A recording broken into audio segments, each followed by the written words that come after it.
ऐसी मान्यता है कि भगवान श्री कृष्ण के देह त्याग और यदुवंश के नष्ट होने के पीछे महाभारत की एक घटना है। यह घटना उस समय की है जब महाभारत का युद्ध अंतिम चरण में चल रहा था।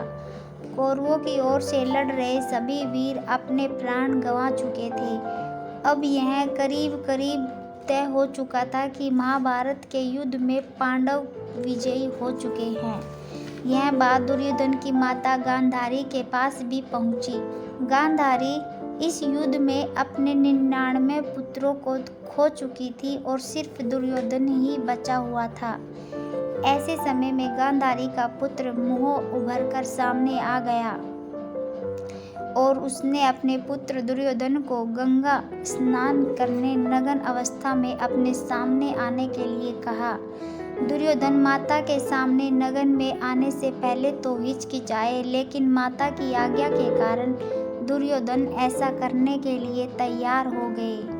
दुर्योधन गंगा स्नान करके नग्न अवस्था में माता के शिविर में प्रवेश करने ही वाले थे कि भगवान श्री कृष्ण वहां पहुंच गए। श्री कृष्ण दुर्योधन को नग्न अवस्था में देखकर पहले तो हंसे, फिर दुर्योधन को समझाया कि माता के सामने नग्न जाना उचित नहीं है।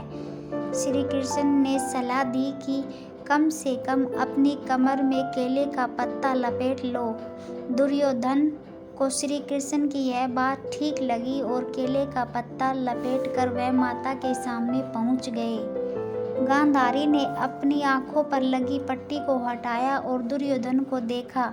गांधारी की दृष्टि से दुर्योधन का पूरा शरीर वज्र का बन गया, लेकिन जिस भाग पर केले का पत्ता लपेटा हुआ था वह वज्र का नहीं बन सका।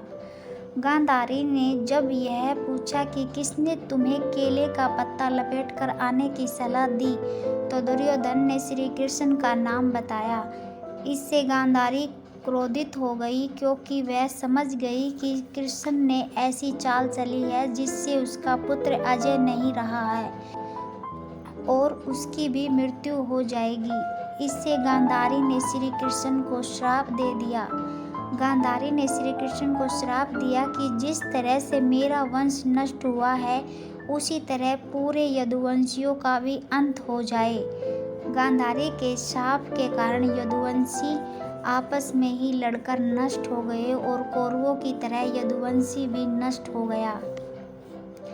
इसके बाद एक दिन जब भगवान श्री कृष्ण वन में वृक्ष की छाया में आराम कर रहे थे, उस समय एक शिकारी वन में शिकार करने आया हुआ था। उसने जब श्री कृष्ण के पैरों की आवाज़ सुनी तो उसे लगा कि वन में कोई हिरण है और उसने बाण चला दिया जो सीधा श्री कृष्ण के पैरों में जा लगा। माना जाता है कि यह शिकारी पूर्व जन्म में बाली था, जिसका वध भगवान श्री राम ने घात लगाकर किया। इस तरह पूर्व जन्म में किए बलि वध के कारण श्री कृष्ण को बाली की भांति बाणों से घायल होकर शरीर का त्याग कर दिया।